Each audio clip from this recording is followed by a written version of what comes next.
Hi, my name is Luster. I'm an IT graduate. I don't have any programming uh, work experience, but I had been teaching Java programming for 5 years in ACLC, and currently I am connected with DepEd. I am teaching computer system servicing in senior high students. So I was asked by Clark Avis Cabucos into some several programming questions regarding my experiences, and I will be answering this one by one. First question: what are some common challenges you face as a programmer when dealing with complex or large-scale projects? As a teacher, handling tricky code and big projects can be tough, right? But you have to understand that that is the most important part of a programmer. You cannot learn not unless you encounter challenges, and you have to understand that these are the things that you will um, be thankful for, because in that way you will be able to learn. And when things get hard, those experiences you encounter will sink in, and that will help you solve your solve problems, coding problems and whatnot. And another thing that will help you for you to be able to go through this is that to encourage teamwork and collaboration. And worst comes to worst, if we have lacking of experience, I would really encourage to ask mentors, ask teachers, and some other professionals. You might wanna go through the internet as well for you to be able to somehow get an answer of all those problems.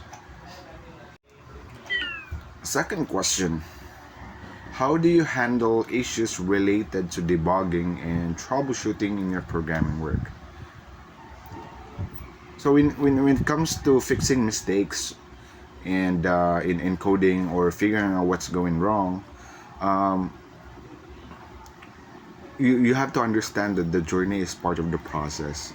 There's no such thing as perfect. Okay, in order for you to be able uh, to to to be able to be perfect, you need to do practices as well. So along that way, you will be encountering a lot of um, um, some debuggings and troubleshootings, and somehow those will retain. The moment you encounter the same thing, it will be easier for you. And I would really encourage to embrace debugging and troubleshooting, because it's actually an essential skill. And again, all you need to do is just to um, be patient and remind yourself that um, even best programmers can encounter problems as well. All right, and my job as a teacher is to tell to tell the students that um, I am actually creating a, a 21st century programmers and problem solvers in the making. So that's just basically it. You just have to embrace debugging, troubleshooting. Next question, number three. Can you share an experience where you had to overcome a particularly challenging coding problem? And what did you learn from that experience? Um, I actually encountered those experience. It there's actually a lot of times that I encountered those challenges, and there was a time when we are actually making one of my students were actually making a thesis project, and it's just not going through, like um, so they're actually making it's like an entry system um, in a small school, and where they will be using RFIDs for them to go to the school, and so they have problems in recognizing and sending messages to the parents. So what I usually tell my students is that, again, um, all you need to do is just to look for research.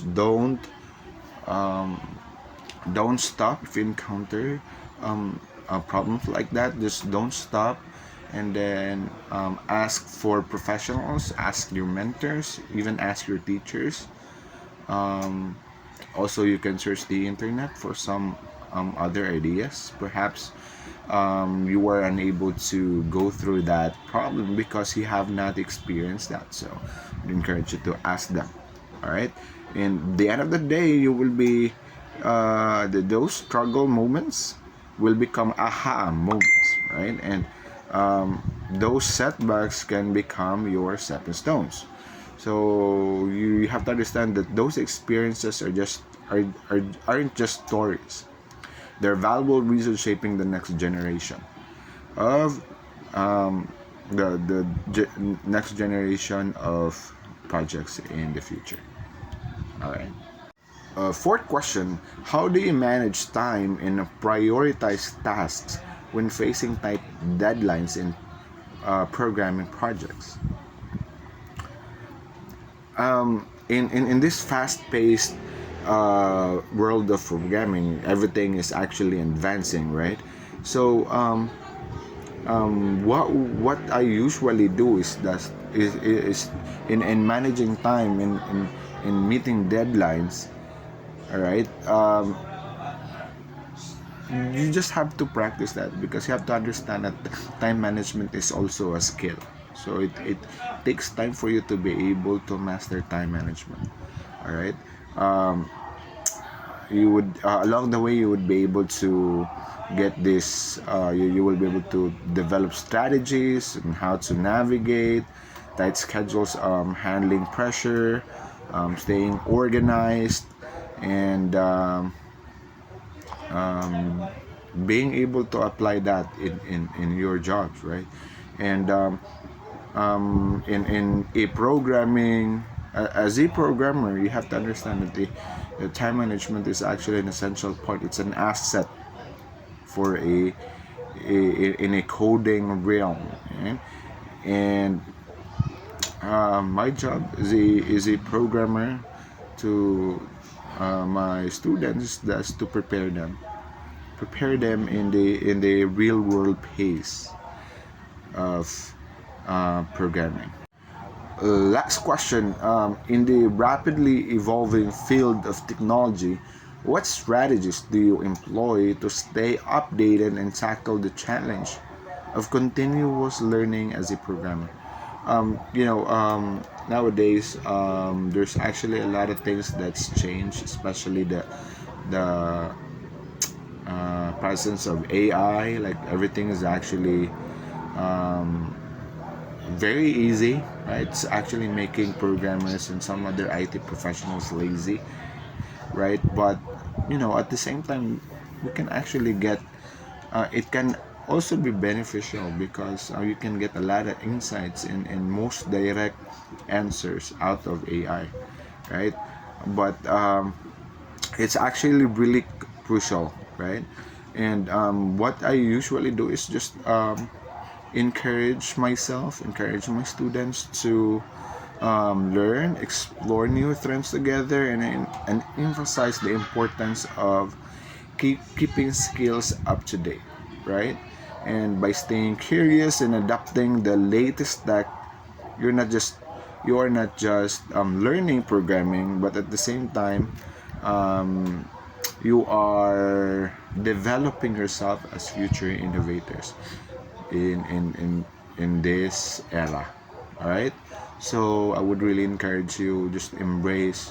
Um, if you're into social media, instead of dancing, um, folks dancing on your reels or in your TikToks, why don't you search latest trends in technology, um, so that it will your feeds will be feeding updates from technology, and so that you will get updated as well, right? Not just dancing folks and whatnot, right?